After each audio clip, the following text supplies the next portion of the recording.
नमस्कार मित्रों, अनुसंधान एकेडमी में आप सभी का हार्दिक स्वागत है। मित्रों, पिछली क्लास में आपने संघीय व्यवस्थापिका के अंतर्गत राज्यसभा एवं लोकसभा के बारे में विस्तृत रूप से अध्ययन किया था। यदि आपने अभी तक पिछले वीडियो को नहीं देखा है तो जरूर देखिएगा। मित्रों, आज के इस वीडियो में आप राज्य की कार्यपालिका के अंतर्गत राज्यपाल के बारे में सीखेंगे। तो आइए वीडियो की शुरुआत करते हैं। मित्रों, जिस प्रकार से केंद्र में शासन के 3 अंग होते हैं, व्यवस्थापिका, कार्यपालिका एवं न्यायपालिका, ठीक उसी प्रकार से राज्यों में भी शासन के 3 अंग होते हैं, व्यवस्थापिका, कार्यपालिका एवं न्यायपालिका।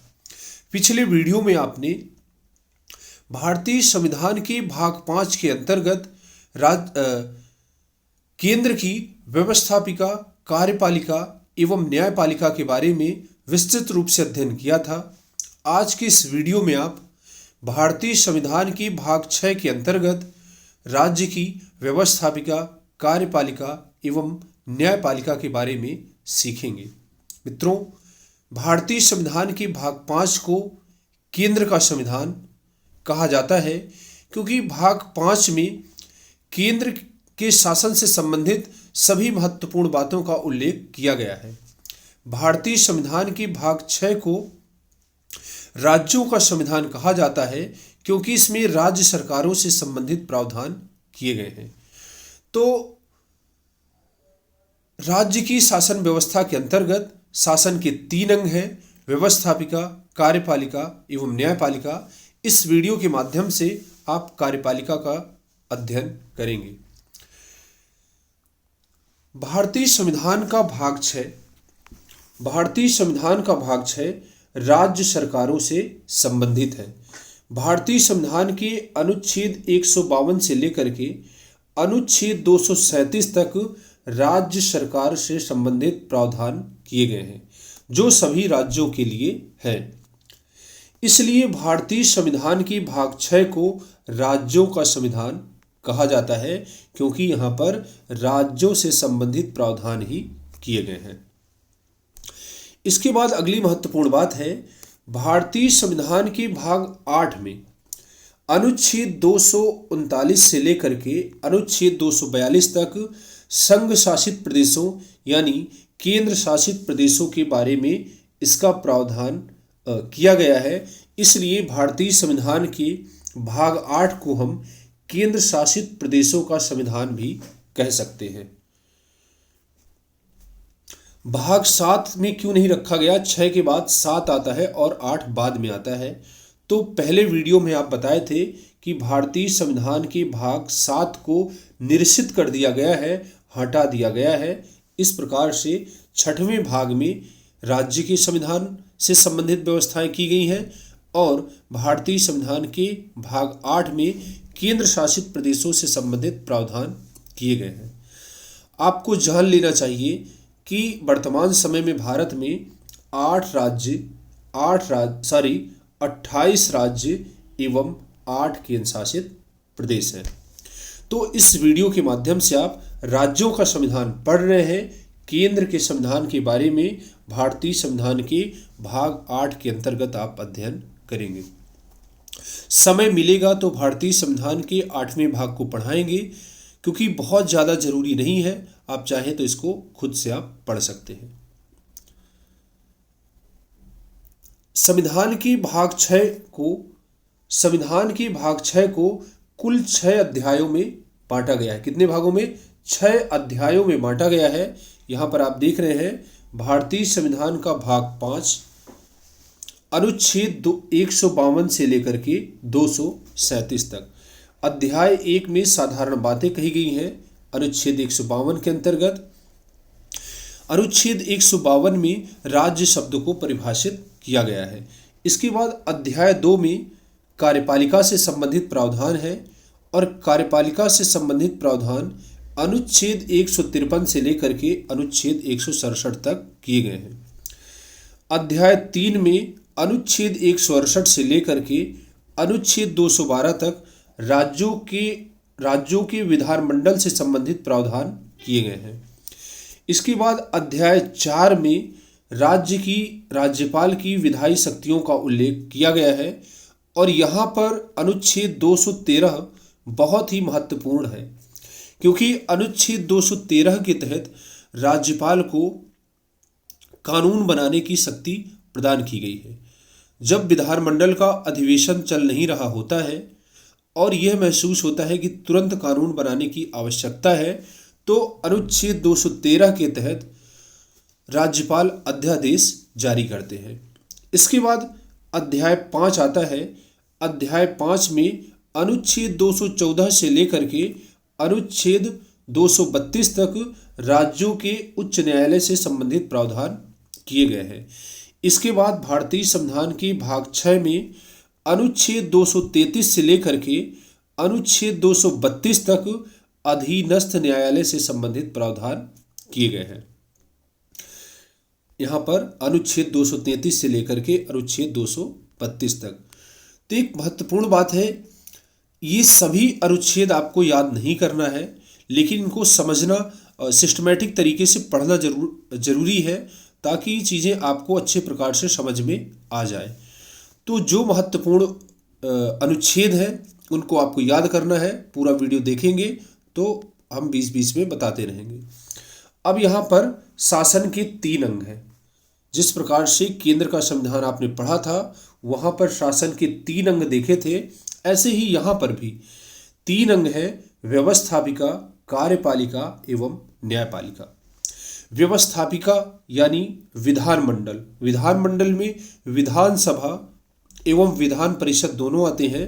व्यवस्थापिका का प्रमुख कार्य होता है विधि निर्माण करना। क्या होता है? विधि निर्माण करना। कार्यपालिका इन विधियों को लागू कर विधियों के अनुसार शासन चलाना।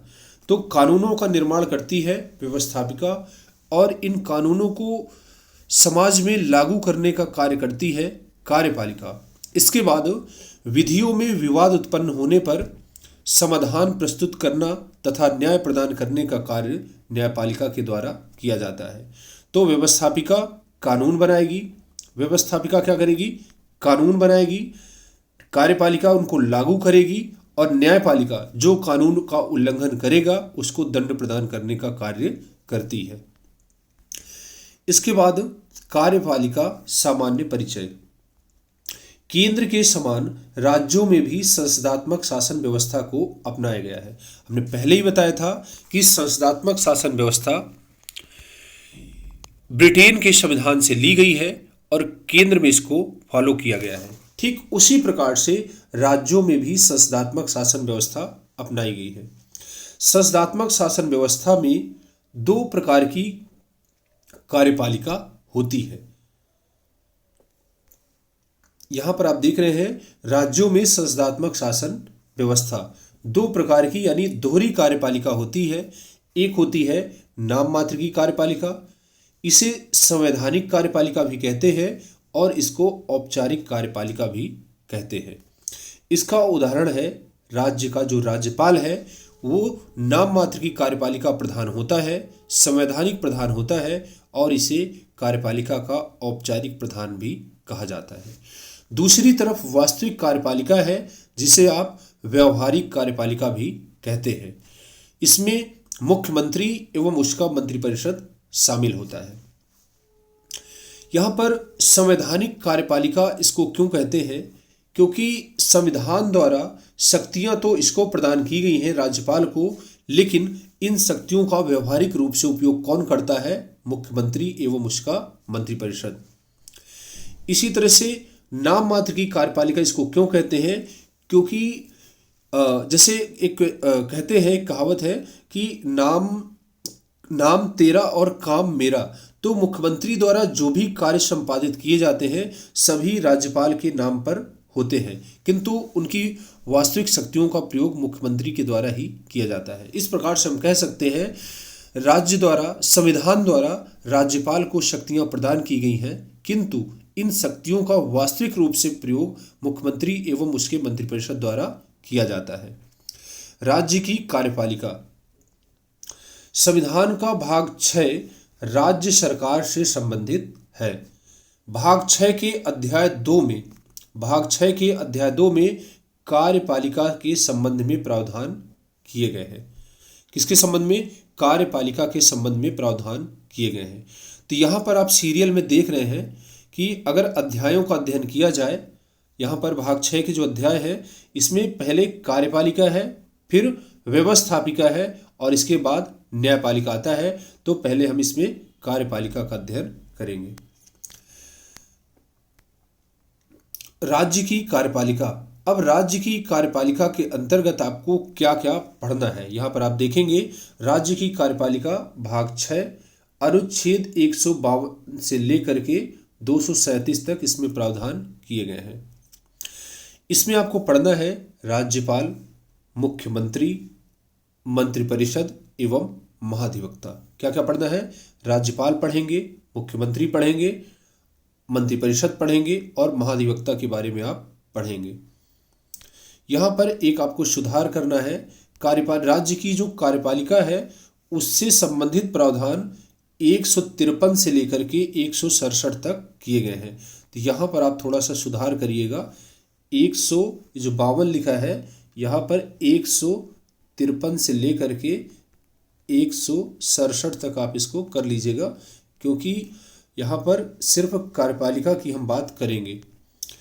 तो राज्यपाल का उल्लेख भारतीय संविधान के 153 में है। इसमें कहा गया है प्रत्येक राज्य के लिए एक राज्यपाल होगा और किसी भी व्यक्ति को 2 या 2 से अधिक राज्यों के लिए राज्यपाल बनाया जा सकता है। इसी तरह से 163 में कहा गया है राज्य का एक मुख्यमंत्री होगा। इसके बाद अनुच्छेद 163 में जो है राज्य की मंत्रिपरिषद के बारे में प्रावधान है और अनुच्छेद 165 महाधिवक्ता, जिसे आप राज्य का सबसे बड़ा कानूनी अधिकारी या फिर राज्य सरकार का कानूनी सलाहकार कहते हैं। महाधिवक्ता के बारे में आप पढ़ चुके हैं। महान्यायवादी एवं महाधिवक्ता को आप दोनों को एक साथ पढ़ चुके हैं। अब यहाँ पर आप राज्यपाल, मुख्यमंत्री एवं मंत्रिपरिषद का अध्ययन करेंगे। बात करते हैं राज्यपाल की। भारत में संघ के समान राज्यों में भी संसदीय शासन व्यवस्था प्रणाली को अपनाया गया है।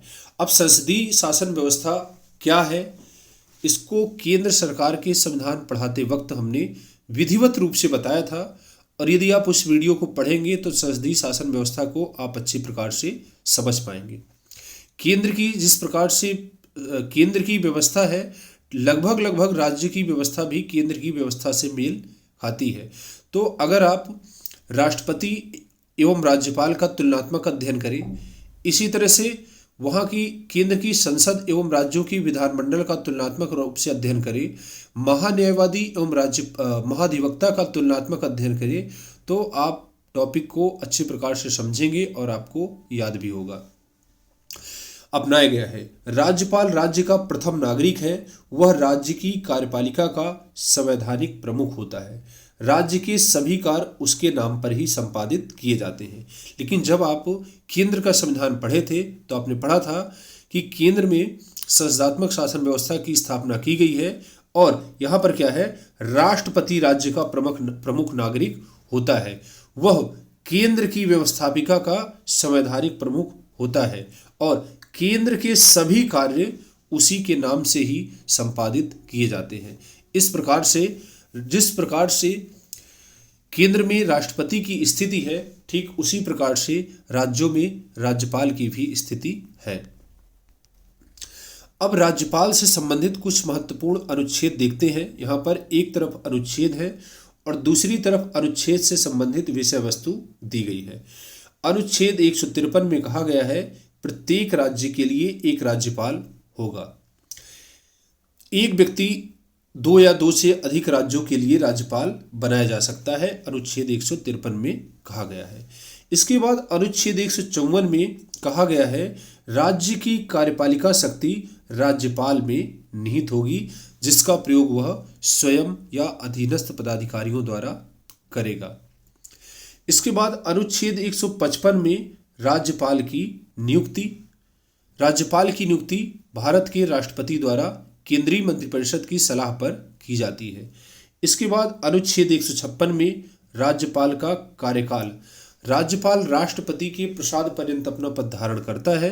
जब तक राष्ट्रपति खुश है, प्रसन्न है, तब तक वह अपने पद पर बना रहेगा और जब चाहेंगे तो वह उसको वापस कर सकता है। किंतु सामान्यतः राज्यपाल का कार्यकाल 5 वर्ष होता है। इसके पूर्व भी कभी भी राष्ट्रपति द्वारा उसे उसके पद से बुलाया जा सकता है या फिर राज्यपाल खुद अपनी तरफ से भी इस्तीफा राष्ट्रपति को सौंप सकता है। तो यहाँ पर एक महत्वपूर्ण बात है कि राज्यपाल की नियुक्ति कौन करता है? राष्ट्रपति। और राज्यपाल अपना इस्तीफा किसको देता है? राष्ट्रपति को। इसके बाद है अनुच्छेद 157, राज्यपाल के लिए योग्यता। वह भारत का नागरिक हो और वह 35 वर्ष की आयु पूरी कर चुका हो। इसको आप अच्छे से याद रखेंगे। राज्यपाल बनने के लिए आवश्यक है कि वह भारत का नागरिक हो और 35 वर्ष की आयु पूरी कर चुका हो। इसके बाद आता है 57 के बाद यहाँ पर 58 कट कर दिया गया है। अब है यहाँ पर 159। राज्यपाल द्वारा शपथ। राज्यपाल द्वारा शपथ। इसके बाद है अनुच्छेद 161। अनुच्छेद 161 में राज्यपाल को क्षमादान की शक्ति प्रदान की गई है। जिस प्रकार से राष्ट्रपति को क्षमादान की शक्तियां प्रदान की गई हैं, ठीक उसी प्रकार से राज्यपाल को भी क्षमादान की शक्ति प्रदान की गई है। इसके बाद है राज्यपाल की, अगर हम शपथ की बात करें, यहाँ पर राज्यपाल की शपथ की यदि बात की जाए तो संविधान के अनुच्छेद 159 के अनुसार अपना पद ग्रहण करने से पूर्व राज्यपाल उस राज्य के उच्च न्यायालय के मुख्य न्यायाधीश के सामने राज्यपाल शपथ लेता है। अगर उस राज्य का मुख्य न्यायाधीश उस समय नहीं होता है तो उच्च न्यायालय का वरिष्ठतम न्यायाधीश राज्यपाल को शपथ दिलाता है। इसके बाद है अनुच्छेद 163, मंत्रिपरिषद का राज्यपाल को सहयोग तथा सलाह देना। मंत्रिपरिषद का राज्यपाल को सहयोग तथा सलाह देना। इसके बाद है अनुच्छेद 164, मुख्यमंत्री तथा अन्य मंत्रियों की नियुक्ति तथा कार्यकाल। मुख्यमंत्री तथा अन्य मंत्रियों की नियुक्ति राज्यपाल द्वारा की जाती है और सभी मंत्री राज्यपाल के प्रसाद पर्यंत अपना पद धारण करते हैं। अनुच्छेद 167 में राज्यपाल को सूचना देने इत्यादि का मुख्यमंत्री का कर्तव्य।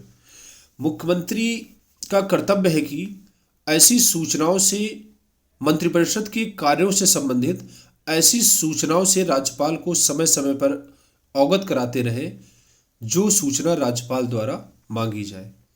इसके बाद अनुच्छेद 200 बहुत महत्वपूर्ण है। राज्यपाल द्वारा राज्य विधायिका पर द्वारा पारित विधेयकों पर स्वीकृति प्रदान करना। जिस प्रकार से संसद से कोई विधेयक पारित होता था, इसके बाद राष्ट्रपति के सिग्नेचर होते थे और वह कानून का रूप धारण करता था, ठीक उसी प्रकार से राज्य में विधानमंडल द्वारा पारित कानूनों पर जब तक राज्यपाल के सिग्नेचर नहीं हो जाते हैं वह कानून का रूप नहीं ले पाता है। तो अनुच्छेद 200 के तहत राज्यपाल राज्य विधायिका द्वारा पारित विधेयकों पर अपनी स्वीकृति प्रदान करते हैं। इसके बाद अनुच्छेद 201 महत्वपूर्ण है। राज्यपाल द्वारा विधेयक को राष्ट्रपति के विचारार्थ सुरक्षित कर लेना। मित्रों, जैसे यहाँ पर आप देख रहे हैं, ये है, मान लीजिए किसी राज्य का विधानमंडल है, विधानमंडल, और विधानमंडल के 2 सदन है। किसी राज्य में 2 सदन और अधिकांश राज्यों में एक ही सदन है। यहाँ पर मान लीजिए विधान सभा है और यहाँ पर विधान परिषद है। विधानसभा और विधान परिषद द्वारा कोई भी कानून पारित हो जाने के बाद राज्यपाल के पास सिग्नेचर के लिए भेजा जाता है। तो अनुच्छेद 200 के तहत राज्यपाल विधेयकों को अपनी स्वीकृति प्रदान करते हैं। इसके बाद क्या है, 201 में कहा गया है राज्यपाल द्वारा विधेयकों को राष्ट्रपति के विचारार्थ सुरक्षित रखना। कुछ विधेयक ऐसे होते हैं जो जिनको राज्यपाल जो है राष्ट्रपति के विचारार्थ सुरक्षित रख लेते हैं और वो उस पर सिग्नेचर नहीं करते, सीधे सीधे उस विधेयक को स्वीकृति के लिए राष्ट्रपति के पास भेज देते हैं। इसके बाद यदि राष्ट्रपति स्वीकृति प्रदान कर देता है तो फिर वो विधेयक पास हो जाता है। अगर राष्ट्रपति उस विधेयक को अस्वीकार कर देते हैं तब फिर राज्यपाल को अधिकार नहीं होता कि राष्ट्रपति द्वारा अस्वीकार करे गए विधेयक को स्वीकृत प्रदान करें। इसके बाद अनुच्छेद 213 बहुत महत्वपूर्ण है मित्रों। जिस प्रकार से अनुच्छेद 123 के तहत राष्ट्रपति को अध्यादेश जारी करने की शक्ति प्रदान की गई है, ठीक उसी प्रकार से अनुच्छेद 213 के तहत राज्यपाल को भी अध्यादेश जारी करने की शक्ति प्रदान की गई है। इसके बाद अनुच्छेद 202 राज्यपाल विधानमंडल में राज्य सरकार का बजट रखवाता है। जिस प्रकार से अनुच्छेद 112 के तहत राष्ट्रपति संसद में केंद्र सरकार का बजट रखवाता है, ठीक उसी प्रकार से अनुच्छेद 202 के तहत राज्यपाल राज्य विधानमंडल में राज्य सरकारों का बजट रखवाते हैं। इसके बाद है राष्ट्रपति द्वारा उच्च न्यायालय के न्यायाधीशों की नियुक्ति के संबंध में राज्यपाल से सलाह लेना। उच्च न्यायालय के न्यायाधीशों की जब नियुक्ति होती है तो राष्ट्रपति संबंधित राज्यपाल से भी सलाह लेते हैं। इसके बाद है अनुच्छेद 233 राज्यपाल द्वारा जिला न्यायाधीशों की नियुक्ति की जाती है। तो मित्रों ये राज्यपाल से संबंधित कुछ महत्वपूर्ण अनुच्छेद थे जिनको हमने केंद्र से तुलना करते हुए, राष्ट्रपति से तुलना करते हुए इनको बताया है। तो उम्मीद है आपको समझ में आ गया होगा। अब इन सभी अनुच्छेदों का एक एक करके विस्तृत रूप से डिटेल करते हैं। एक यहाँ पर महत्वपूर्ण बात है, सरोजिनी नायडू भारत की प्रथम महिला है जिन्हें राज्यपाल पद पर नियुक्त किया गया था। वह न केवल उत्तर प्रदेश की अपितु सभी राज्यों में प्रथम महिला राज्यपाल थी। तो वह उत्तर प्रदेश की भी प्रथम महिला राज्यपाल थी। न केवल उत्तर प्रदेश की प्रथम महिला राज्यपाल थी अपितु संपूर्ण भारत के सभी राज्यों के बीच में पहली महिला राज्यपाल थी। वह 15 अगस्त 1947 से 2 मार्च 1949 तक उत्तर प्रदेश की राज्यपाल थी। अनुच्छेद 153 में कहा गया है कि प्रत्येक राज्य के लिए एक राज्यपाल होगा, परंतु एक ही व्यक्ति को 2 या 2 से अधिक राज्यों का राज्यपाल नियुक्त किया जा सकता है। यहाँ पर आपको याद रखना है, प्रत्येक राज्य के लिए एक राज्यपाल होगा, लेकिन एक व्यक्ति को कई राज्यों का प्रभार सौंपा जा सकता है। ठीक है। इसके बाद आता है राज्यपाल की नियुक्ति, अपॉइंटमेंट ऑफ गवर्नर। संविधान के अनुच्छेद 155 के तहत राष्ट्रपति द्वारा राज्यपाल की नियुक्ति की जाती है। राष्ट्रपति द्वारा, यहाँ पर याद रखेंगे कि राष्ट्रपति राज्यपाल की नियुक्ति करते हैं। राष्ट्रपति उस व्यक्ति को राज्यपाल नियुक्त करता है जिसे केंद्र सरकार नामांकित करती है। केंद्र सरकार की सलाह से राष्ट्रपति राज्यपाल की नियुक्ति करते हैं। वह स्वेच्छा से किसी व्यक्ति को राज्यपाल नहीं बना सकते हैं जब तक केंद्र सरकार की उसमें सलाह या फिर परामर्श ना हो। तो यहाँ पर आपने देखा है कि प्रत्येक राज्य के लिए एक राज्यपाल होगा, लेकिन किसी व्यक्ति को 2 या 2 से अधिक हो सकता है। एक व्यक्ति को 3-3 राज्यों का, 2-2 राज्यों का राज्यपाल भी बनाया गया हो। इसके बाद है राज्यपाल की नियुक्ति, यहाँ पर राष्ट्रपति द्वारा की जाती है और केंद्र सरकार की सलाह पर। इसकी बात करते हैं राज्यपाल का कार्यकाल। संविधान के अनुच्छेद 156 के अनुसार राज्यपाल राष्ट्रपति के प्रसाद पर्यंत अपना पद धारण करते हैं। ये पॉइंट आपको याद रखना है, राष्ट्रपति के प्रसाद पर्यंत अपना पद धारण करते हैं। यानी राष्ट्रपति जब तक प्रसन्न है, जब तक चाहे तब तक अपने पद पर राज्यपाल रह सकते हैं और राष्ट्रपति कभी भी इनको वापस बुला सकते हैं। मित्रों, ये संविधान में लिखा गया है, लेकिन वास्तविकता ऐसी नहीं है। जब तक केंद्र सरकार नहीं कहेगी तब तक किसी भी व्यक्ति को न तो राष्ट्रपति उसको नियुक्त कर सकते और ना ही उसके पद से उसको हटा सकते या फिर बर्खास्त कर सकते हैं। तो संविधान कहता कुछ और है लेकिन रियलिटी कुछ और ही है। सामान्यतः राज्यपाल का कार्यकाल पद ग्रहण करने की तिथि से सामान्यतः 5 वर्ष की अवधि तक होता है, किंतु वास्तव में वह राष्ट्रपति के प्रसाद पर्यंत अपना पद धारण करता है। सामान्यतः तो 5 वर्ष होता है, किंतु राष्ट्रपति जब चाहे तब उसको वापस बुला सकते हैं।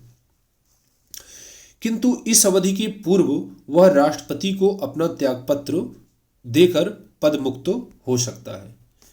कार्यकाल समाप्त हो जाने के बाद तब तक वह अपने पद पर बना रहता है जब तक कि उसका उत्तराधिकारी नया राज्यपाल पद ग्रहण नहीं कर लेता है। अब बात करते हैं राज्यपाल की योग्यताएं। संविधान के अनुच्छेद 157 के अनुसार राज्यपाल पद पर नियुक्त होने के लिए दो महत्वपूर्ण योग्यताएं होना आवश्यक है। पहला, वो भारत का नागरिक हो और दूसरा, वह 35 वर्ष की आयु पूरी कर चुका हो। इसके बाद यहाँ पर एक नोट है, याद रखेंगे, राज्यपाल संसद के किसी सदन का सदस्य या किसी राज्य विधानमंडल का सदस्य नहीं हो सकता, और यदि वह किसी सदन का सदस्य है तो राज्यपाल पद पर नियुक्ति की तिथि से उस सदन में उसका स्थान रिक्त समझा जाएगा।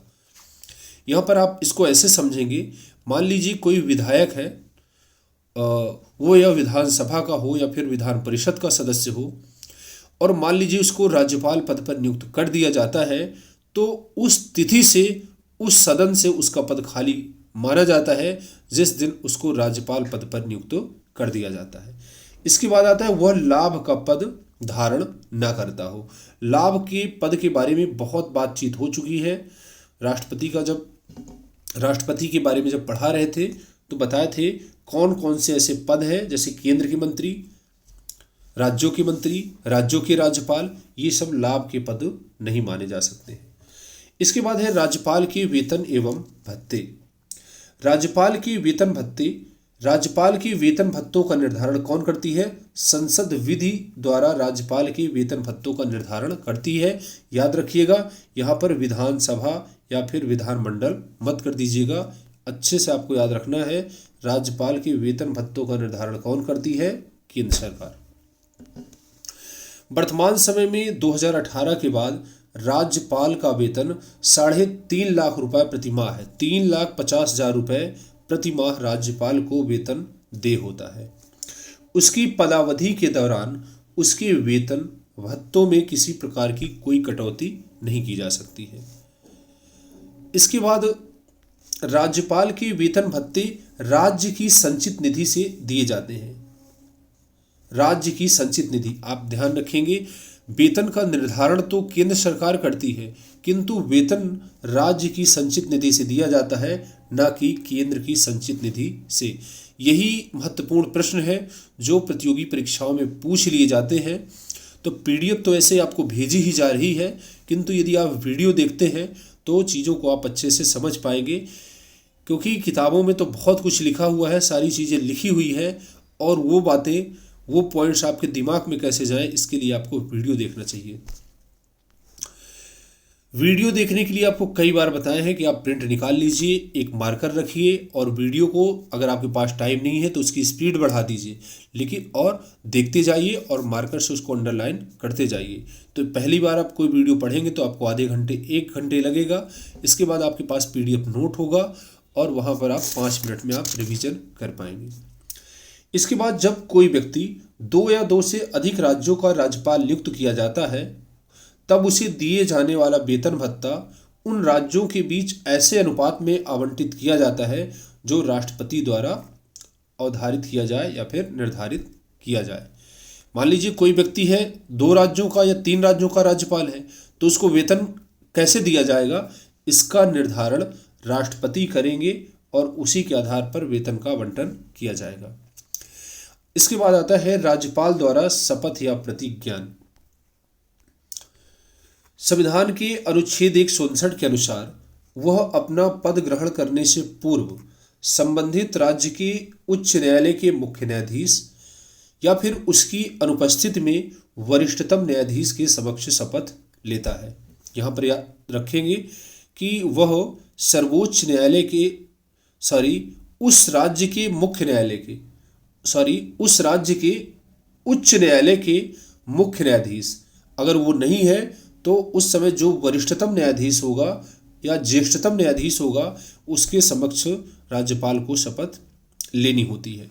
अब राज्यपाल शपथ लेते क्या है, जैसे मैं अमुक मतलब नाम होगा यहाँ पर, उदाहरण के तौर पर यहाँ पर मैं आपको बताऊं, जैसे मुझे राज्यपाल पद की शपथ लेने का अवसर मिलता है तो ऐसे शपथ लूँगा, मैं अवनीश कुमार शुक्ला ईश्वर की शपथ लेता हूँ या सत्यनिष्ठा से कहता हूँ कि मैं श्रद्धापूर्वक उत्तर प्रदेश के राज्यपाल के पद का कार्यपालन अथवा राज्यपाल के कृत्यों का निर्वहन करूँगा तथा अपनी पूरी योग्यता से संविधान और विधि का परिरक्षण, संरक्षण और प्रतिरक्षण करूँगा और मैं उत्तर प्रदेश राज्य की जनता की सेवा और कल्याण में निरत रहूँगा। इस प्रकार से उच्च न्यायालय के मुख्य न्यायाधीश द्वारा राज्यपाल को शपथ दिलाई जाती है। यहाँ पर आपको ध्यान देना है, दो प्रकार की यहाँ पर शपथ है यहाँ पर कि राज्य के कृत्यों के निर्वहन करने की, और दूसरी है यहाँ पर जनता की सेवा और कल्याण में निरत रहूँगा। यहाँ पर तीन महत्वपूर्ण पॉइंट है, परिरक्षण, संरक्षण और प्रतिरक्षण। आपसे प्रश्न पूछा जा सकता है राज्यपाल की शपथ में किन शब्दों का उल्लेख नहीं किया गया है, तो आप याद रखेंगे। तो इस प्रकार से राज्यपाल अपनी शपथ लेते हैं। इसके बाद आती है राज्यपाल की शक्तियां एवं कार्य। राज्यपाल की शक्तियां एवं कार्य, power and function of governor. भारतीय संविधान में राज्य में भी केंद्र के समान संसदीय शासन व्यवस्था को अपनाया गया है। राज्यपाल को नाम मात्र का कार्यपालिका प्रधान बनाया गया है, जबकि वास्तविक कार्यपालिका शक्तियां मुख्यमंत्री के नेतृत्व वाले मंत्रिपरिषद को सौंपी गई है। तो बताए थे कि संसदात्मक शासन व्यवस्था में दो प्रकार की कार्यपालिका होती है, एक संवैधानिक कार्यपालिका जिसे संविधान द्वारा शक्तियां प्रदान की जाती हैं, जिसे कहते हैं राज्यपाल, और दूसरी होती है व्यवहारिक कार्यपालिका जिसे संविधान द्वारा शक्तियां तो प्रदान नहीं की जाती, किंतु जो शक्तियां संविधान द्वारा राज्यपाल को दी गई है संवैधानिक रूप से, उनका वास्तविक रूप में प्रयोग मुख्यमंत्री के नेतृत्व वाले मंत्रिपरिषद द्वारा किया जाता है। राज्यपाल राज्य का प्रधान होता है, उसको राष्ट्रपति की भांति राज्य के अंतर्गत विस्तृत शक्तियां प्रदान की गई है। यहाँ पर आप देख रहे हैं एक विद्वान है दुर्गादास वसु, वो राज्यपाल एवं राष्ट्रपति की तुलना करते हुए कहते हैं कि थोड़े में राज्यपाल की शक्तियां राष्ट्रपति के समान है, सिर्फ कूटनीतिक, सैनिक एवं आपातकालीन शक्तियों को छोड़कर, क्योंकि यहाँ पर राष्ट्रपति को विस्तृत शक्तियां प्रदान की गई है जो राज्यपाल को नहीं है। इसके बाद है राज्यपाल की शक्तियां, power and function of governor. तो इसमें राज्यपाल की जो शक्तियां हैं, दो तरह की शक्तियां हैं, एक तो शांतिकालीन शक्तियां और दूसरी है आपातकालीन शक्तियां। तो शांतिकालीन और आपातकालीन शक्तियों को यहाँ पर दोनों को एक साथ मिलाकर हम पढ़ेंगे। तो पहली है कार्यपालिका शक्ति, दूसरी है विधायिका शक्ति, तीसरी अध्यादेश जारी करने की शक्ति, चौथी है वित्तीय शक्तियाँ, पांचवी न्यायिक शक्तियाँ और छठवीं है वैवेकीय शक्तियाँ। पहली है कार्यपालिका शक्ति। अनुच्छेद 154 में कहा गया है कि राज्य की कार्यपालिका शक्ति राज्यपाल में निहित होगी। राज्य की कार्यपालिका शक्ति राज्यपाल में निहित होगी, जिसका प्रयोग वह स्वयं या संविधान के अनुसार स्वयं या अपने अधीनस्थ पदाधिकारियों द्वारा करेगा। ऐसे ही केंद्र की कार्यपालिका शक्ति राष्ट्रपति में निहित की गई है, ठीक उसी प्रकार से राज्य की कार्यपालिका शक्ति राज्यपाल में निहित है। केंद्र में राष्ट्रपति अपनी कार्यपालिका शक्तियों का प्रयोग प्रधानमंत्री की सलाह से करता है, किंतु राज्यों में वह मुख्यमंत्री की सलाह से अपनी कार्यपालिका शक्तियों का प्रयोग करता है। इस प्रकार राज्य के समस्त प्रशासकीय कार्य राज्यपाल के नाम से ही संपादित किए जाते हैं। राज्यपाल की कार्यपालिका शक्तियां इस प्रकार हैं। केंद्र में जितने भी कार्य संपादित किए जाते हैं सभी राष्ट्रपति के नाम पर संपादित किए जाते हैं और राज्यों में राज्यपाल के नाम से संपादित होते हैं। राज्य की कार्यपालिका शक्तियों में पहली महत्वपूर्ण बात है मुख्यमंत्री की नियुक्ति। राज्य की कार्यपालिका शक्ति राज्यपाल में निहित होगी, जिसका प्रयोग वह स्वयं या अधीनस्थ पदाधिकारियों द्वारा करेगा। तो जो अधीनस्थ पदाधिकारी है उसका मतलब है मुख्यमंत्री के नेतृत्व वाला मंत्रिमंडल या फिर मंत्री परिषद। तो अनुच्छेद 164 के अनुसार राज्यपाल मुख्यमंत्री की नियुक्ति करता है। मुख्यमंत्री की सलाह से अन्य मंत्रियों की नियुक्ति भी वही करता है। तो मुख्यमंत्री एवं अन्य मंत्रियों को नियुक्त करता है। इसके बाद है पदच्युत करने का अधिकार, मतलब पद से हटाने का अधिकार।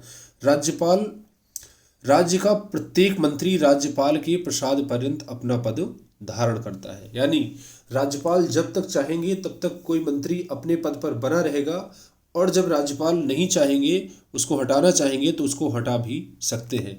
लेकिन ये बात कहने के लिए है, ऐसा नहीं है। जब तक मुख्यमंत्री नहीं कहेंगे तब तक राज्यपाल किसी भी व्यक्ति को ना तो मंत्री पद पर नियुक्त कर सकते और ना ही हटा सकते। लेकिन संविधान में जो लिखा गया है इसको आप याद रखेंगे, आपसे प्रश्न पूछा जा सकता है। मुख्यमंत्री भी एक प्रकार का मंत्री होता है, तो मुख्यमंत्री हो या फिर जो है मंत्री, सभी राज्यपाल के प्रसाद पर्यंत अपना पद धारण करते हैं, ऐसा संविधान कहता है। लेकिन जनता द्वारा चुने हुए मुख्यमंत्री को राज्यपाल की औकात नहीं कि उसको पद से हटा दे, उसको बाहर कर दे, ऐसा बिल्कुल नहीं है। इसके बाद आता है राज्य के संबंध में मुख्यमंत्री से सूचना प्राप्त करने का अधिकार। अनुच्छेद 167 के अनुसार मुख्यमंत्री का कर्तव्य है कि वह राज्यपाल को मंत्रिपरिषद के सभी निर्णयों और प्रशासन के संबंध में उन सभी मामलों में सूचना दे जिनके बारे में राज्यपाल द्वारा ऐसी सूचना मांगी जाए। वहां पर आप देखे थे अनुच्छेद 74 के तहत प्रधानमंत्री द्वारा राष्ट्रपति को सूचनाएं प्रदान की जाती थी और यहां पर 167 के तहत राज्यपाल को सूचनाएं प्रदान की जाती हैं। इसके बाद आता है अन्य पदाधिकारियों की नियुक्ति। राज्यपाल राज्य के महाधिवक्ता, राज्य लोक सेवा आयोग के अध्यक्ष एवं सदस्य, राज्य निर्वाचन आयोग तथा अन्य आयोगों के अध्यक्ष एवं सदस्यों, विश्वविद्यालयों के उप कुलपतियों, वाइस चांसलर, क्योंकि चांसलर तो खुद राज्यपाल होता है, राज्य के जो विश्वविद्यालय होते हैं उन सभी का चांसलर राज्यपाल होता है, लेकिन वाइस चांसलर की नियुक्ति राज्यपाल द्वारा की जाती है। इसके बाद राज्यपाल उच्च न्यायालय के न्यायाधीशों की नियुक्ति के संबंध में राष्ट्रपति को भी सलाह देता है। इसके बाद ये एक आपातकालीन शक्ति थी, ये 356 के तहत। अनुच्छेद 356 के तहत राष्ट्रपति शासन की सिफारिश। राज्य में संवैधानिक तंत्र विफल हो जाने पर अनुच्छेद 356 के तहत राष्ट्रपति शासन की सिफारिश राज्यपाल द्वारा की जाती है। उस टाइम पे राज्यपाल ही राज्य की शासन व्यवस्था का प्रभार देखता है। इसके बाद है वह राज्य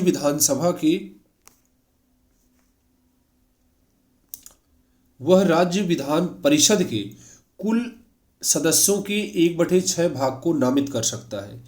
ये सदस्य ऐसे होते हैं जो साहित्य, विज्ञान, कला, सहकारिता, आंदोलन व समाज सेवा का ज्ञान हो या इनका व्यवहारिक अनुभव हो।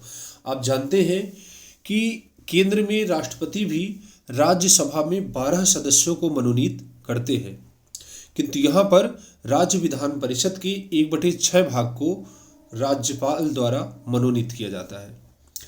विधानसभा में आंग्ल भारतीय समुदाय का पर्याप्त प्रतिनिधित्व न होने पर वह आंग्ल भारतीय समुदाय के एक व्यक्ति को विधानसभा का सदस्य मनोनीत कर सकता है। यहाँ पर जब राज्यसभा में राष्ट्रपति 12 सदस्यों को मनोनीत करते हैं, वहाँ पर समाज सेवा है और लेकिन यहाँ पर सहकारिता आंदोलन शब्द का प्रयोग किया गया है और वहाँ पर केंद्र में जब राज्यसभा में मनोनीत करते हैं तो वहाँ पर समाज सेवा का प्रयोग किया गया है, सहकारिता का प्रयोग किया गया है, किंतु सहकारिता आंदोलन शब्द का प्रयोग वहाँ पर नहीं किया गया। तो यहाँ पर आप इसको गौर करेंगे। इसके बाद क्या है, अध्यादेश जारी करने की शक्ति। अनुच्छेद 213 के तहत राज्यपाल को अध्यादेश जारी करने की शक्ति प्रदान की गई है और अनुच्छेद 123 के तहत किसको, राष्ट्रपति को। तो दोनों की अध्यादेश जारी करने की शक्ति सेम ही है, दोनों की प्रक्रिया जो है सेम है। जहाँ पर राष्ट्रपति है वहाँ पर आपको राज्यपाल कर देना है और जहाँ पर विधानमंडल है वहाँ पर आपको संसद कर देना है और दोनों की शक्तियाँ एक ही है। अनुच्छेद 213 के तहत राज्यपाल को अध्यादेश जारी करने की शक्ति प्रदान की गई है। राज्यपाल द्वारा अध्यादेश उस समय जारी किया जाता है जबकि विधानमंडल के दोनों सदन, या तो जिस राज्य में एक सदन है तो एक सदन और जिस राज्य में दो सदन है तो दोनों सदन सत्र में ना हो, या फिर एक सदन सत्र में हो और दूसरा सदन सत्र में ना हो, तथा राज्यपाल को यह विश्वास हो जाए कि ऐसी परिस्थितियां उत्पन्न हो गई है कि अविलंब कार्यवाही आवश्यक है, तुरंत कानून बनाने की आवश्यकता है। तो ऐसी स्थिति में राज्यपाल अध्यादेश जारी कर देते हैं। और राज्यपाल को विश्वास से तात्पर्य, ऐसा विश्वास जो है खुद से नहीं है, विश्वास से तात्पर्य राज्य की मंत्रिमंडल की सलाह से है। जब राज्य मंत्रिमंडल सलाह देगी तभी राज्यपाल अध्यादेश जारी करेंगे। इसके बाद राज्यपाल द्वारा जारी अध्यादेश का प्रभाव वही होता है जो विधानमंडल, विधानमंडल का मतलब कहीं पर एक सदनी विधानमंडल है जिन राज्यों में केवल विधानसभा है, और कुछ राज्यों में द्विसदनी विधानमंडल है, वहाँ पर विधानसभा एवं विधान परिषद दोनों है। तो जिन राज्यों में विधानमंडल का एक सदन है तो वहाँ विधानमंडल के अंतर्गत केवल विधानसभा आता है, और जहाँ पर दो सदन है वहाँ पर विधानमंडल के अंतर्गत विधानसभा एवं विधान परिषद आता है। यहाँ पर आप इसको समझेंगे, जिस प्रकार से संसद होता है, संसद और संसद के दो सदन होते हैं, लोकसभा और दूसरा है राज्यसभा। इसी तरह से विधानमंडल, विधान मीन्स कानून बनाने वाला जो मंडल है, विधानमंडल के दो सदन हैं। अधिकांश राज्यों में एक सदन है, जहाँ पर एक सदन है वहाँ पर केवल विधानसभा होती है, वहाँ पर केवल विधानसभा होती है, और जहाँ पर द्विसदनी है वहाँ पर विधानसभा के साथ साथ विधान परिषद भी होती है।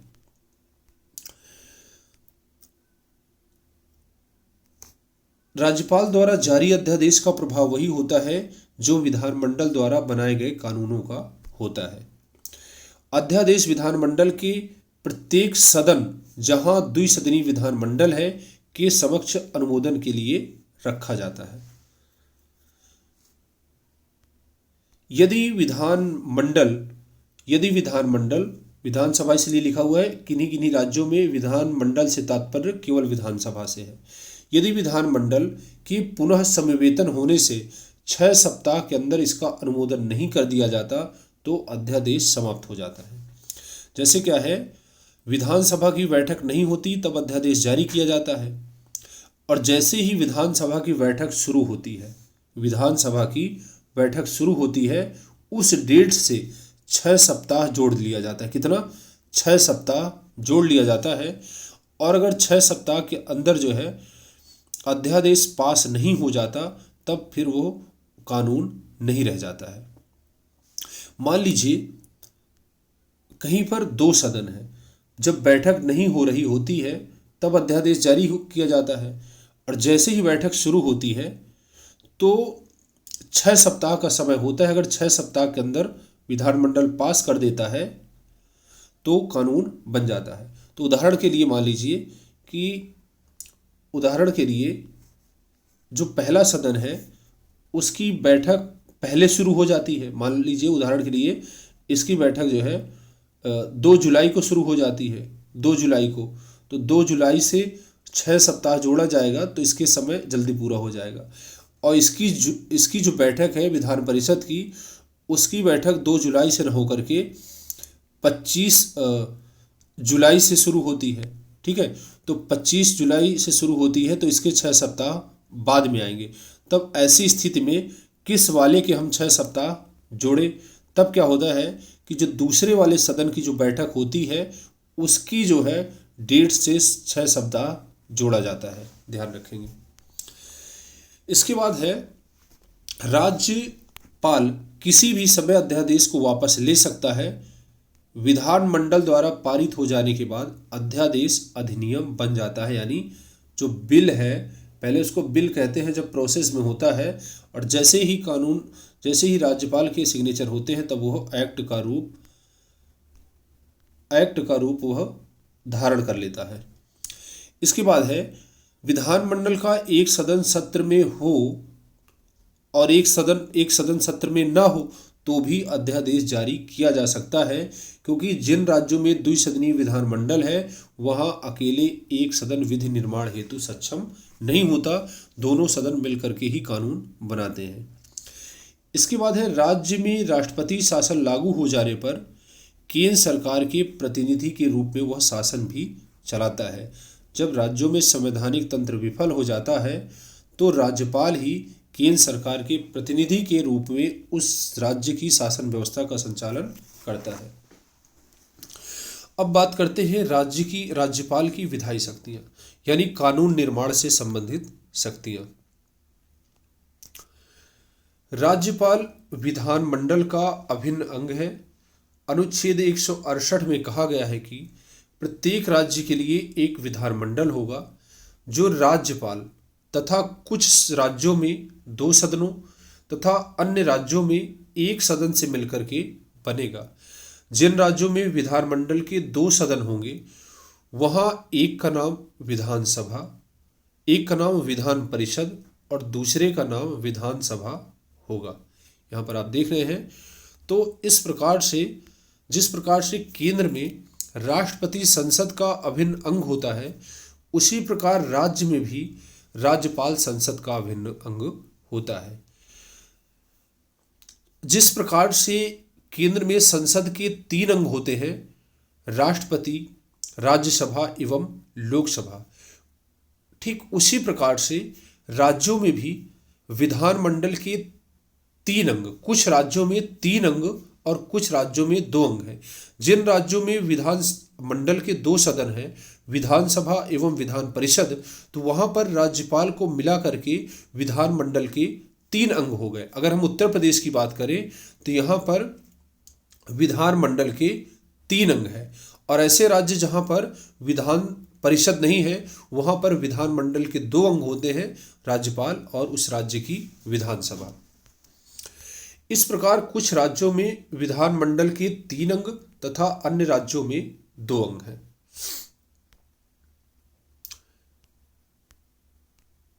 अनुच्छेद 174 के अनुसार विधानमंडल का अधिवेशन बुलाता है तथा अधिवेशन समाप्ति की घोषणा करता है। विधानमंडल के एक अधिवेशन की अंतिम बैठक एवं आगामी यानी आने वाले अधिवेशन की प्रथम बैठक के बीच 6 माह से अधिक का अंतराल नहीं होना चाहिए। इस प्रकार से साल भर में कम से कम 2 बार विधानमंडल की बैठक होना आवश्यक है। ये 6 माह से अधिक का अंतराल नहीं होना चाहिए, इसको आप याद रखेंगे। मान लीजिए एक जो बैठक है, मान लीजिए 1 जुलाई को समाप्त, मतलब 25 अगस्त को बैठक समाप्त होती है पहले सत्र की, विधानमंडल के एक अधिवेशन की अंतिम बैठक। तो एक जो बड़ा सत्र होता है पूरा 1 महीने का मान लीजिए चलता है, तो उसकी जो बैठक पर डे की जो बैठक होती है, तो मान लीजिए कोई सत्र है जैसे शीतकालीन या फिर मानसून कालीन सत्र है, तो मानसून कालीन सत्र की जो अंतिम बैठक है और अगले शीतकालीन जो सत्र है, शीतकालीन सत्र की पहली बैठक के बीच 6 माह से अधिक का अंतराल नहीं होना चाहिए। इस प्रकार से साल भर में विधानमंडल के 2 बैठकें होना आवश्यक है। वह विधानसभा को समय के पूर्व भी विघटित कर सकता है। वह विधानमंडल के प्रत्येक आम चुनाव के पश्चात प्रथम और प्रतिवर्ष पहले सत्र को संबोधित करता है। तो जब किसी राज्य का विधानसभा का चुनाव होता है तो विधानसभा के चुनाव होने के बाद, शपथ दिलाने के बाद, राज्यपाल दोनों सदनों को मिला करके जो है एक साथ दोनों सदनों को संबोधित करता है। इसके बाद हर साल भर में कम से कम एक बार राज्यपाल दोनों सदनों को एक साथ संबोधित करता है। इसके बाद है अनुच्छेद 200 के अनुसार राज्य विधानमंडल द्वारा पारित विधेयक जब राज्यपाल के समक्ष अनुमति के लिए आता है तब वह विधेयक को अपनी स्वीकृति दे सकता है, या फिर विधेयक पर अपनी स्वीकृति सुरक्षित रख सकता है, या फिर विधेयक को विधानमंडल के पुनर्विचार के लिए वापस कर सकता है। वापस कर देगा कि पुनः इस पर विचार करिए फिर पास करके दीजिए। लेकिन एक बार अगर विधानमंडल उस कानून को पुनः पास कर देती है तब फिर राज्यपाल को स्वीकृति देना ही होता है।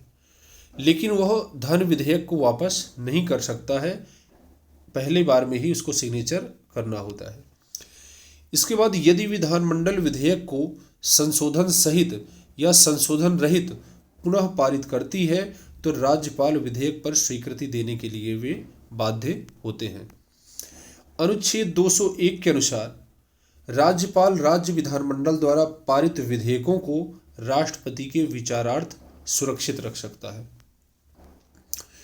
अध्यादेश नोट करके यहाँ पर याद रखेंगे, अध्यादेश अधिकतम 7.5 माह तक के लिए जारी किया जाता है। जैसे 6 सप्ताह का मतलब होता है 1.5 महीने, और आप जान रहे हैं कि 6 माह के अंतर्गत जो है 6 माह से अधिक का अंतर विधानसभा या फिर विधानमंडल की बैठक में नहीं होना चाहिए। 6 माह तक यदि बैठक नहीं होती तो 6 माह ये हो गए, और इसके बाद जब बैठक शुरू होती है उसके बाद 6 सप्ताह का और टाइम दिया जाता है। इस प्रकार से अधिकतम 7.5 माह तक के लिए जो है अध्यादेश जारी किया जा सकता है। अब आती है वित्तीय शक्तियाँ। वित्तीय शक्तियाँ अनुच्छेद 202 के तहत राज्यपाल प्रत्येक वित्तीय वर्ष के प्रारंभ में वित्त मंत्री द्वारा वित्तीय आय व्यय का अनुमानित विवरण विधानमंडल के समक्ष रखवाता है। राज्यपाल की अनुमति से ही धन विधेयक विधानसभा में पेश किया जाता है। उसकी अनुमति के बिना, उसकी अनुमति के किसी तरह की अनुदान मांगे यानी धन निकालने से संबंधित मांगे विधानसभा में प्रस्तावित नहीं की जा सकती है। यहाँ पर केंद्र में राष्ट्रपति बजट रखवाता है अनुच्छेद 212 के तहत, राज्यों में राज्यपाल रखवाता है। राज्यपाल की अनुमति से धन विधेयक विधानसभा में पेश होता है। वहाँ पर राष्ट्रपति की अनुमति से ही धन विधेयक संसद में पेश होता है। यहाँ पर राज्यपाल की अनुमति के बिना अनुदान मांगे विधानसभा में नहीं रखी जा सकती हैं। केंद्र में राष्ट्रपति की अनुमति के बिना अनुदान मांगे संसद में नहीं रखी जा सकती है। इस प्रकार से आप राज्यपाल एवं राष्ट्रपति का तुलनात्मक अध्ययन करेंगे तो आपको चीज़ें बहुत अच्छे से समझ में आएंगी। इसके बाद है राज्य की आकस्मिक निधि पर राज्यपाल का नियंत्रण होता है। राज्य की 2 निधियां होती हैं, एक संचित निधि और एक आकस्मिक निधि। संचित निधि से जब पैसा निकालना होता है तो विधानसभा में कानून पास करके ही पैसा निकलता है, किंतु आकस्मिक निधि देश में या फिर राज्य में आपात की स्थितियों का सामना करने के लिए राज्यपाल के पास एक आकस्मिक निधि होती है। राज्यपाल की सिग्नेचर से वहाँ पर पैसा निकल आता है। मान लीजिए कोई आपदा आ गई और तुरंत पैसा निकालने की आवश्यकता है और विधानमंडल का सत्र चल ही नहीं रहा है, तब राज्यपाल के सिग्नेचर से पैसा निकाल लिया जाता है, बाद में उसको पास करा लिया जाता है। इसके बाद है राज्य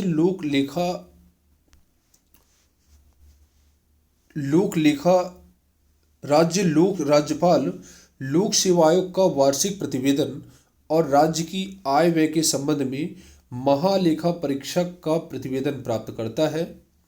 यहाँ पर राज्य लिखा है, राज्यपाल का लीजिएगा, और उसे विधानमंडल के समक्ष रखता है। इसके बाद आती हैं न्यायिक शक्तियाँ, जुडिशियल पावर। अनुच्छेद 161 के अनुसार उन राज्यों से संबंधित किसी विधि के विरुद्ध जिन पर राज्य की कार्यपालिका शक्ति का विस्तार है, किए गए किसी अपराध के लिए दोष सिद्ध किए गए किसी व्यक्ति के दंड को क्या कर सकता है, क्षमा कर सकता है, उसका प्रतिलंबन कर सकता है, विराम कर सकता है या फिर परिहार कर सकता है, अथवा दंडादेश के निलंबन या लघुकरण की उसकी शक्ति भी प्रदान की गई है। इन सभी बातों के बारे में राष्ट्रपति के चैप्टर में अच्छे से समझाए थे। आप राष्ट्रपति का चैप्टर अच्छे से समझेंगे तो आप राज्यपाल भी समझ पाएंगे।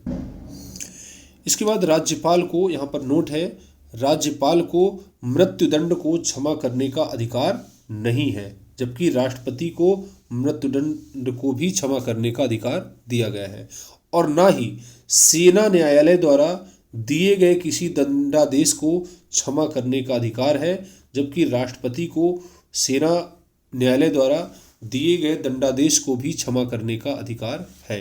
तो यहाँ पर आप देख रहे हैं राज्यपाल की जो न्यायिक शक्ति है वह राष्ट्रपति की तुलना में कम है। इसके बाद उच्च न्यायालय के न्यायाधीशों की नियुक्ति करते समय राष्ट्रपति संबंधित राज्य के राज्यपाल से सलाह लेता है। अब बात करते हैं राज्यपाल की वैवेकीय शक्तियां या फिर विवेक की शक्तियां। अनुच्छेद 163 के अनुसार राज्यपाल को कुछ विवेकीय शक्तियां प्रदान की गई हैं, जिनका प्रयोग वह बिना मंत्रिपरिषद की सलाह के कर सकता है।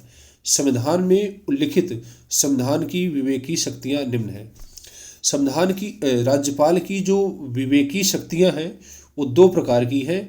एक प्रत्यक्ष विवेकीय शक्तियां जिनका संविधान में उल्लेख किया गया है, और दूसरी है अप्रत्यक्ष विवेकीय शक्तियां जिनका उल्लेख तो नहीं किया गया है किंतु राज्यपाल इन शक्तियों का प्रयोग करता है। तो आइए पहले देखते हैं प्रत्यक्ष विवेकीय शक्तियां। अनुच्छेद 200 के अनुसार राज्यपाल राज्य विधानमंडल द्वारा पारित किसी विधेयक को राष्ट्रपति के विचार के लिए स्वविवेक से आरक्षित रख सकता है। इसके बाद राज्य विधानमंडल द्वारा पारित किसी विधेयक को एक बार पुनर्विचार के लिए वह वापस कर सकता है। तो यहाँ पर मित्रों आपको समझना है, राज्य विधानमंडल से पारित होने के बाद अनुच्छेद 200 के तहत राज्यपाल के पास सिग्नेचर के लिए भेजा जाता है, किंतु जब वह उस विधेयक पर सिग्नेचर न करके राष्ट्रपति के लिए आरक्षित कर लेता है, तब वह अनुच्छेद 201 के तहत राष्ट्रपति के लिए आरक्षित करता है। याद रखेंगे 200 और 201 में अंतर समझेंगे। 200 के तहत सामान्यतः सिग्नेचर करता है और 201 के तहत राष्ट्रपति के विचारार्थ सुरक्षित कर लेता है। इसके बाद है राज्य विधानमंडल द्वारा पारित किसी विधेयक को वह पुनर्विचार के लिए वापस कर सकता है, ये उसका स्वविवेक है। इसके बाद अनुच्छेद 356 के तहत राज्य में संवैधानिक तंत्र विफल हो जाने पर राज्य में राष्ट्रपति शासन की वह सिफारिश कर सकता है अपने विवेक के आधार पर कि अब राज्य का शासन संविधान के अनुसार चलाना मुश्किल हो गया है। ऐसी स्थिति में अपने विवेक का प्रयोग करते हुए वह राष्ट्रपति शासन की सिफारिश कर सकता है। इसके बाद अनुच्छेद 213 के तहत अध्यादेश को राष्ट्रपति के अनुमति के लिए रखा जाता है। अध्यादेश को राष्ट्रपति की अनुमति के लिए वह रख सकता है। अनुच्छेद 213 के तहत राज्यपाल को अध्यादेश जारी करने की शक्ति प्रदान की गई है, लेकिन हो सकता है उस पर वो सिग्नेचर न कर राष्ट्रपति के विचारार्थ उसको रख ले। ये ऐसी शक्तियां हैं जो संविधान में दी गई हैं। इसके बाद अप्रत्यक्ष विवेकी शक्तियों की बात करें तो इसमें पहला है, जब किसी राज्य के विधानसभा चुनाव में किसी भी दल या गठबंधन को स्पष्ट बहुमत न मिला हो या दलीय जो गठबंधन है कई पार्टियों का उसमें कोई निश्चित नेता ना हो, तब राज्यपाल मुख्यमंत्री की नियुक्ति अपने विवेक से करता है। किसकी? मुख्यमंत्री की नियुक्ति अपने विवेक से करता है। विधानसभा के चुनाव में जो सिंगल लार्जेस्ट पार्टी होती है, जिसको सबसे ज़्यादा सीटें प्राप्त होती है, उसको मुख्यमंत्री बनाने के लिए राज्यपाल आहूत करता है। किंतु अगर दलीय गठबंधन कई पार्टी मिल करके अपना गठबंधन बना लेती है और सिंगल लार्जेस्ट पार्टी की अपेक्षा उनके गठबंधन में ज़्यादा सीटें होती हैं तो उनके गठबंधन के व्यक्ति को मुख्यमंत्री बनाता है। इसके बाद क्या है, यदि राज्यपाल की राय में विधानसभा में सरकार अल्पमत में हो गई है तो मुख्यमंत्री को त्यागपत्र देने के लिए, बहुमत साबित करने के लिए वो कह सकता है, या फिर कह सकता है आप त्यागपत्र दे दो और या फिर बहुमत साबित करके दिखाओ, तो वहां पर फिर फ्लोर टेस्ट होता है। और यदि मुख्यमंत्री दोनों में से किसी बात के लिए तैयार ना हो तो वह मंत्रिपरिषद को भंग कर बर्खास्त कर सकता है। कोई मुख्यमंत्री जो अल्पमत में है, मतलब विधानसभा में जितनी सीटें होनी चाहिए उतने उसके विधायक नहीं है, समर्थक नहीं है, या फिर जो पहले थे वो जो है अब दूसरे पार्टी में अंदर से वोट कर रहे हैं, तो ऐसी स्थिति में जब अल्पमत में सरकार होती है तो राज्यपाल उसको इस्तीफा देने के लिए कहता है, या फिर अगर वो नहीं मानता तब उसको जो है राज्यपाल मंत्रिपरिषद को भंग कर मुख्यमंत्री को बर्खास्त कर देता है। यह उसका स्वविवेक ही है। इसके बाद जब विधानसभा द्वारा सरकार के खिलाफ अविश्वास प्रस्ताव पारित कर दिया गया हो और मंत्रिपरिषद त्यागपत्र नहीं दे रही हो तब मंत्रिपरिषद को वह भंग कर सकता है। इसके बाद यदि सरकार अल्पमत में आ गई है और मुख्यमंत्री इस्तीफा देने की जगह वो विधानसभा भंग करने की सलाह राज्यपाल को देता है तो राज्यपाल ऐसे मुख्यमंत्री की सलाह को ठुकरा देगा। वह ऐसे जो अल्पमत में है मुख्यमंत्री, वैसे तो राज्यपाल मुख्यमंत्री की सलाह से ही संपूर्ण कार्यों का संपादन करता है, लेकिन ऐसा मुख्यमंत्री जो अल्पमत में है तो उसकी सलाह मानने के लिए राज्यपाल बाध्य नहीं है। अल्पमत का मुख्यमंत्री यदि राज्यपाल से कहता है कि आप विधानसभा भंग कर दीजिए तो राज्यपाल ऐसे मुख्यमंत्री की बात नहीं मानता, उसको ठुकरा देता है। इसके बाद क्या है, वह स्वविवेक से विधानसभा भंग कर सकता है। तो मित्रों, ये यहाँ पर आपने आज के इस वीडियो में राज्यपाल के बारे में विस्तृत रूप से पढ़ा है। और एक बार इस पूरे वीडियो को संक्षेप में 5 मिनट में रिवीजन करते हैं कि कौन कौन सी महत्वपूर्ण बातें हैं, कौन कौन सी बातों पर आपको ज़्यादा ध्यानाकर्षण करना है, तो कौन कौन से प्रश्न आपसे पूछे जा सकते हैं। तो शॉर्टकट में 5 मिनट में इसको रिवीजन करते हैं।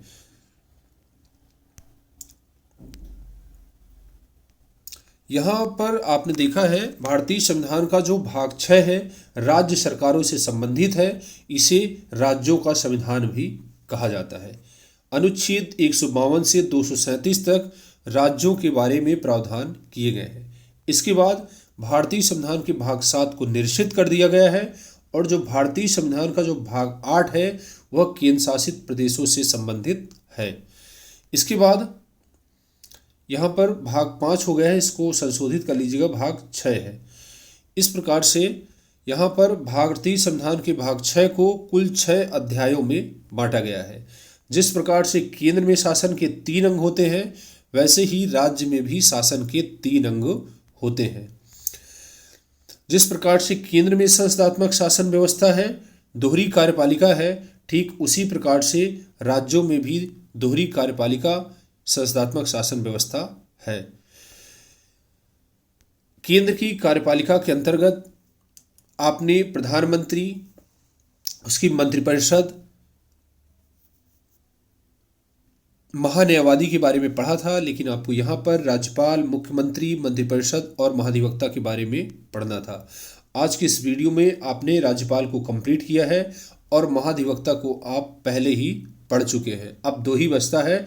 एक वीडियो में मुख्यमंत्री एवं उसका मंत्रिपरिषद कंप्लीट कर देंगे, राज्य की कार्यपालिका कंप्लीट हो जाएगी। इसके बाद राज्यपाल से संबंधित जो अनुच्छेद हैं यहाँ पर 53 बहुत इंपॉर्टेंट है और 53 के बाद 55 इंपॉर्टेंट है। राज्यपाल पद की व्यवस्था तो 153 में है किंतु उसकी नियुक्ति 154 के तहत की जाती है। इसके बाद ये सभी अनुच्छेद हैं, इनको आप देखिएगा, पिछली बार इनको पढ़ाए हैं। राज्यपाल को सूचना देने का अधिकार है। मुख्यमंत्री का कर्तव्य है कि राज्यपाल को मंत्रिपरिषद के कार्यों से संबंधित सूचनाएं प्रदान करें। 213 अध्यादेश बहुत इंपॉर्टेंट है और बहुत महत्वपूर्ण है ये 200 और अनुच्छेद 201, इनको आपको याद रखना होगा। इसके बाद है, यहाँ पर आप देख रहे हैं, राज्यपाल की प्रत्येक राज्य एक व्यक्ति एक या अधिक राज्यों के लिए राज्यपाल बनाया जा सकता है। फिर क्या है, राज्यपाल की नियुक्ति कौन करते हैं?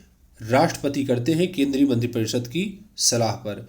राज्यपाल का कार्यकाल क्या है? राज्यपाल का कार्यकाल सामान्यतः 5 वर्ष है, किंतु वह राष्ट्रपति के प्रसाद पर्यंत अपना पद धारण करता है। वह राष्ट्रपति को अपना त्यागपत्र देकर पदमुक्त भी हो सकता है। फिर राज्यपाल की योग्यताएं भारत का नागरिक हो और उसकी आयु कितनी हो? 35 वर्ष हो। इसको आपको याद रखना होगा। इसके बाद राज्यपाल की जो वेतन है वो 3.5 लाख रुपए प्रति माह उनको वेतन दिया जाता है और रिटायर होने के बाद, पदमुक्त होने के बाद वेतन की आधी पेंशन हर महीने प्रदान की जाती है। फिर क्या है, राज्यपाल के वेतन भत्तों का निर्धारण संसद करती है, लेकिन उनके वेतन और भत्ते राज्य की संचित निधि से दिए जाते हैं। तो वेतन का निर्धारण केंद्र करता है और देता कौन है? राज्य। राज्यपाल की शपथ, राज्यपाल को शपथ कौन दिलाता है? राज्यपाल को शपथ संबंधित राज्य के उच्च न्यायालय का मुख्य न्यायाधीश या उसकी अनुपस्थिति में वरिष्ठतम न्यायाधीश शपथ दिलाते हैं। कार्यपालिका शक्तियां हैं, यहाँ पर मुख्यमंत्री की नियुक्ति करता है, अन्य मंत्रियों की नियुक्ति करता है, पदच्युत करने का अधिकार, सभी मंत्री राज्यपाल के प्रसाद पर्यंत अपना पद धारण करते हैं। ये सभी आप याद रखें। अनुच्छेद 356 महत्वपूर्ण है। राज्यों में जब संवैधानिक तंत्र विफल हो जाता है तो वहाँ पर राष्ट्रपति शासन की सिफारिश राज्यपाल द्वारा की जाती है।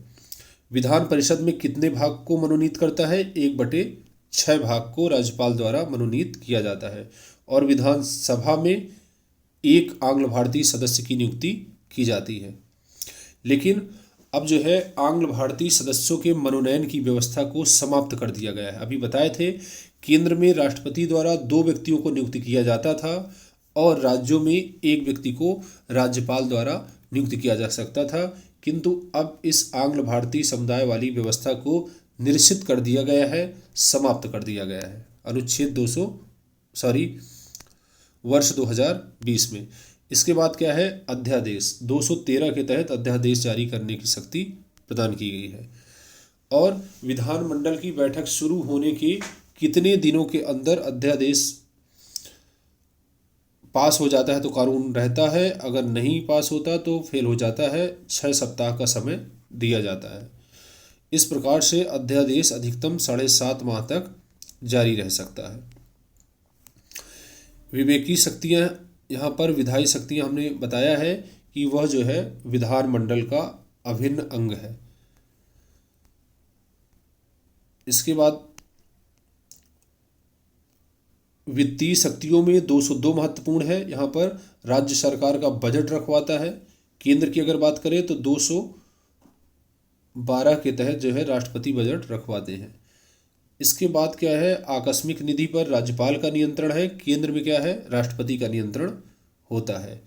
राज्यपाल को न्यायिक शक्तियाँ प्रदान की गई हैं, किंतु ना तो वह मृत्युदंड को क्षमा कर सकता और ना सेना न्यायालय द्वारा दिए गए दंडादेश को क्षमा कर सकता, जबकि राष्ट्रपति इनको जो है क्षमा कर सकते हैं। ये आप 200 याद रखेंगे। 200 के तहत विधेयक पर सिग्नेचर करने के लिए आता है और 201 के तहत राष्ट्रपति के विचारार्थ वह जो है विधेयक को रख लेता है। इस प्रकार से अब क्या है, राज्यपाल से संबंधित जो महत्वपूर्ण प्रश्न हैं जो विभिन्न प्रतियोगी परीक्षाओं में पूछे गए हैं, उन प्रश्नों को भी आप देखें। राज्य का कार्यकारी अध्यक्ष या फिर संवैधानिक प्रमुख कौन होता है? ए नंबर मुख्यमंत्री, बी नंबर राज्यपाल, सी मुख्यमंत्री का सचिव और डी नंबर है मुख्य सचिव। तो इसका आंसर है राज्यपाल।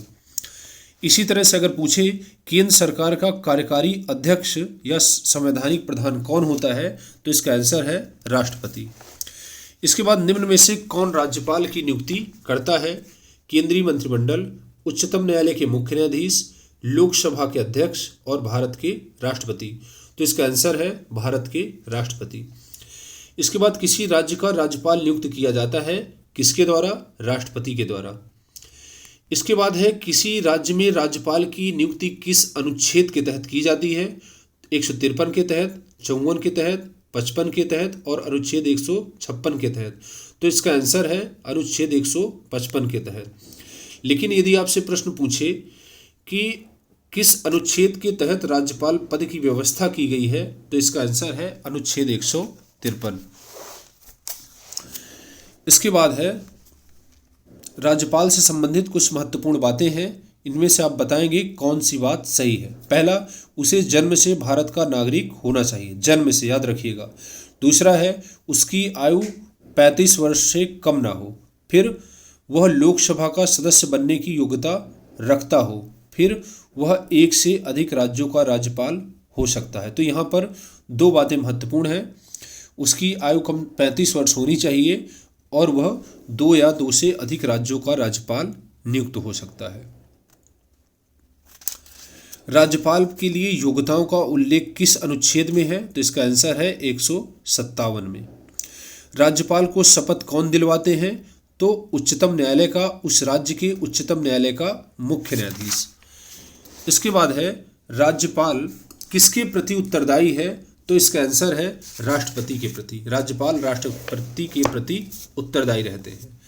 इसके बाद राज्यपाल किसके प्रसाद पर्यंत अपना पद धारण करते हैं, तो इसका आंसर है राज्यपाल राष्ट्रपति के प्रसाद पर्यंत अपना पद धारण करते हैं। इसके बाद है राज्य में संघ राज्यों का प्रशासन होता है। भारत में संघ राज्यों का प्रशासक कौन होता है, तो इसका आंसर है राष्ट्रपति। इसके बाद है संविधान के किस अनुच्छेद के तहत राज्यपाल को अध्यादेश जारी करने की शक्ति प्रदान की गई है, तो इसका आंसर है अनुच्छेद 213। इसके बाद राज्यपाल किस अनुच्छेद के तहत विधेयक को राष्ट्रपति के विचारार्थ रखते हैं, तो इसका आंसर है अनुच्छेद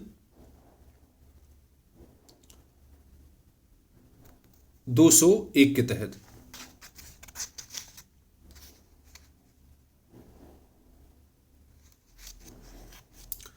अनुच्छेद जो विधेयक को सुरक्षित रखने का कार्य होता है, आप इसको नोट रखिएगा।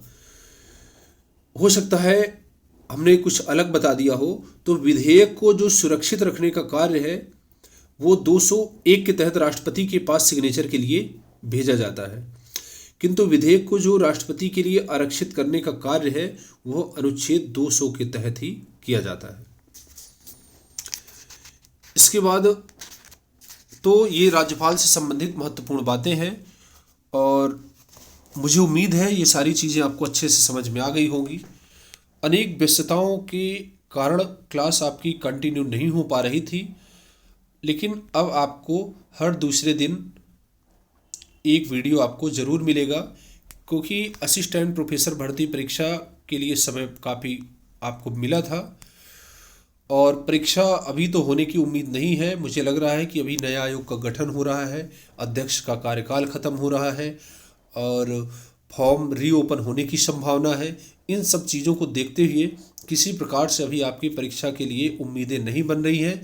फिर भी आप अपनी तैयारी जारी रखिए, परीक्षा जब होना होगा तब होगी, लेकिन असिस्टेंट प्रोफेसर में आपका सिलेक्शन होना चाहिए, चाहे परीक्षा आज हो चाहे 4 महीने बाद हो। तो इस प्रकार से अभी मार्च तक परीक्षा होने की कोई उम्मीद नहीं है, फिर भी आप तैयारी अपनी करते रहेंगे। तो मित्रों, आज के लिए बस इतना ही। मिलते हैं नेक्स्ट वीडियो में। पूरा वीडियो देखने के लिए बहुत बहुत सा धन्यवाद। यदि वीडियो आपको अच्छा लगा हो तो वीडियो को लाइक करिए, सब्सक्राइब करिए व अधिक से अधिक लोगों के बीच में शेयर करिए।